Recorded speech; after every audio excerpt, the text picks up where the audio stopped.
kind of overriding emotion post I think it's facing City today? I think it's a missed opportunity. As I've just said to the players, it's not enough to put a foot in, to work hard, to run about. We've got to show a lot more quality. I keep saying, there's always going to be questions when, you don't win games of football about certain aspects of what you do, whether it's system, whether it's players, team formation, or the team that you pick. So I get that, but we were never going to open up against Man City. You can't. If people think, Andy, that you're just going to go toe to toe with Manchester City and Liverpool, it can't happen. And I won't go toe to toe with it because I know the outcome, and that's not being negative or defeatist. I'm being unbelievably realistic in terms of how we have to have a game plan to be solid, be compact. But the thing that's really, I think, that's decided the game today, in terms of us not getting anything out of it, is our quality with the football. Their best opportunities came first half when we gave the ball away cheaply, and then when we stepped on it more second half, which was the plan.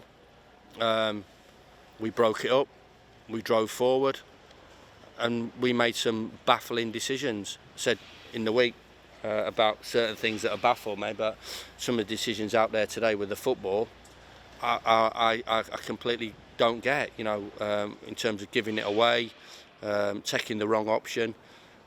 When you play Manchester City, you can't just turn the ball over. If you turn it over, they're either going to keep it away from you, or they're going to counter attack incredible speed, pace, and intensity, which they did first half, or they'll keep it away from you like they did second half.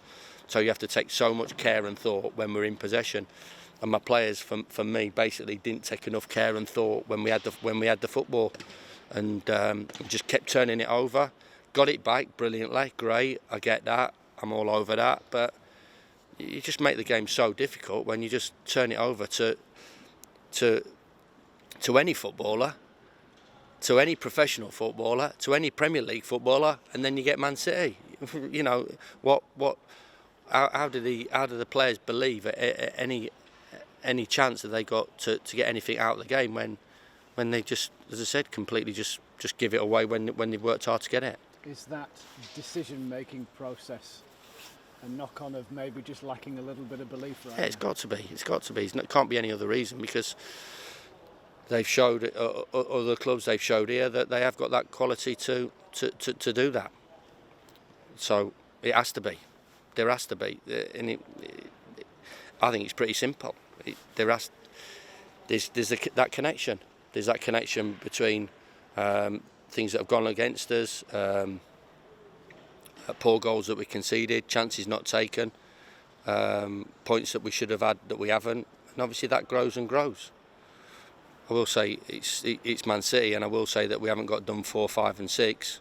I will keep saying that, but it's still not going to be pleasant for everybody that we've not got a result again. How can this situation be snapped, I suppose, from a mental perspective, short of just something going for you, which is a lazy thing to say, but no, well, the players have to dig deep in terms from there in a belief. I believe in myself. I believe in the football club. I believe in my coaches and my staff. I believe in the way we're going about it is the right way, and players have got to believe when they step on that pitch that they're good enough to compete at the highest level of English football. Whether it's from a psychology point of view that they speak to somebody or come and speak to me, I think you'll know the positive environment that we have created here at the football club over the period, and what we and how we support the players. As I said, I think they've done fabulously well, and I'm the biggest supporter, but it's right difficult when I'm stood in that box to go on and play the game for them. They've got to play the game for themselves. They've got to play the game for themselves in a team formation. As I said, there will be questions about shape and this, that and the other. The shape didn't lose the game today. The shape didn't win the game today. Individual decisions and decision making, as you put it correctly, has cost us the opportunity of course, springing a surprise, springing a shock, because nobody outside, as you imagine, our change room and very few would have thought that we could get a result today. But the attitude, again, is spot on. The commitment, desire, and all that stuff that is talked about is good. The togetherness of them is good.